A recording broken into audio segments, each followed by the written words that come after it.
अजय राजस्थान के किसी शहर में रहता था। वह ग्रेजुएट था और एक प्राइवेट कंपनी में जॉब करता था, पर वो अपनी जिंदगी से खुश नहीं था। हर समय वो किसी न किसी समस्या से परेशान रहता था और उसी के बारे में सोचता रहता था। एक बार अजय के शहर से कुछ दूरी पर एक फकीर बाबा का काफिला रुका हुआ था। शहर में चारों ओर उनकी ही चर्चा थी। बहुत से लोग अपनी समस्याएं लेकर उनके पास पहुंचने लगे।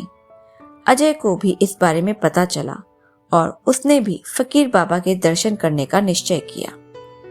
छुट्टी के दिन सुबह सुबह ही अजय उनके काफिले तक पहुंचा। वहां सैकड़ों लोगों की भीड़ जुटी हुई थी। बहुत इंतजार के बाद अजय का नंबर आया।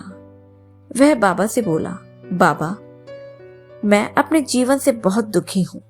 हर समय समस्याएं मुझे घेरे रहती हैं। कभी ऑफिस की टेंशन रहती है तो कभी घर पर अनबन हो जाती है और कभी अपने सेहत को लेकर परेशान रहता हूँ। बाबा, कोई ऐसा उपाय बताइए कि मेरे जीवन से सभी समस्याएं खत्म हो जाएं और मैं चैन से जी सकूं। बाबा मुस्कुराए और बोले, पुत्र, आज बहुत देर हो गई है। मैं तुम्हारे प्रश्न का उत्तर कल सुबह दूंगा, लेकिन क्या तुम मेरा एक छोटा सा काम करोगे? जरूर करूंगा, अजय उत्साह के साथ बोला। देखो बेटा, हमारे काफिले में 100 ऊंट हैं और इनकी देखभाल करने वाला आज बीमार पड़ गया है। मैं चाहता हूं कि आज रात तुम इनका ख्याल रखो और जब 100 के 100 ऊंट बैठ जाए तो तुम भी सो जाना। ऐसा कहते हुए बाबा अपने तंबू में चले गए। अगली सुबह बाबा अजय से मिले और पूछा, कहो बेटा, नींद अच्छी आई? कहाँ बाबा, मैं तो एक पल भी नहीं सो पाया। मैंने बहुत कोशिश की, पर मैं सभी ऊँटों को नहीं बैठा पाया। कोई ना कोई ऊँट खड़ा हो ही जाता। अजय दुखी होते हुए बोला, मैं जानता था यही होगा। आज तक कभी ऐसा नहीं हुआ कि सारे ऊँट एक साथ बैठ जाएं। बाबा बोले। अजय नाराजगी के स्वर में बोला, तो फिर आपने मुझे ऐसा करने को क्यों कहा?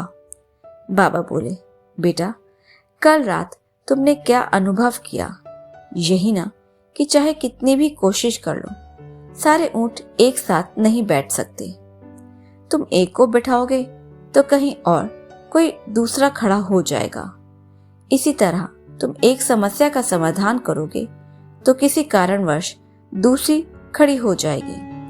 पुत्र, जब तक जीवन है ये समस्याएं तो बनी ही रहती हैं, कभी कम तो कभी ज्यादा। तो हमें क्या करना चाहिए? अजय ने जिज्ञासावश पूछा। इन समस्याओं के बावजूद जीवन का आनंद लेना सीखो। कल रात क्या हुआ? कई ऊंट रात होते होते खुद ही बैठ गए। कई तुमने अपने प्रयास से बिठा दिए, पर बहुत से ऊंट तुम्हारे प्रयास के बाद भी नहीं बैठे और जब बाद में तुमने देखा तो पाया कि तुम्हारे जाने के बाद उनमें से कुछ खुद ही बैठ गए। कुछ समझे? समस्याएं भी ऐसी ही होती हैं। कुछ तो अपने आप ही खत्म हो जाती हैं, कुछ को तुम अपने प्रयास से हल कर लेते हो और कुछ तुम्हारे बहुत कोशिश करने पर भी हल नहीं होती। ऐसी समस्याओं को समय पर छोड़ दो। उचित समय पर वे खुद ही खत्म हो जाएंगी। और जैसा कि मैंने पहले कहा, जीवन है तो कुछ समस्याएं रहेंगी ही रहेंगी, पर इसका यह मतलब नहीं कि तुम दिन रात उन्हीं के बारे में सोचते रहो। ऐसा होता तो ऊंटों की देखभाल करने वाला कभी सो नहीं पाता। समस्याओं को एक तरफ रखो और जीवन का आनंद लो। चैन की नींद सो। जब उनका समय आएगा वो खुद ही हल हो जाएंगी। पुत्र, ईश्वर के दिए हुए आशीर्वाद के लिए उसे धन्यवाद करना सीखो।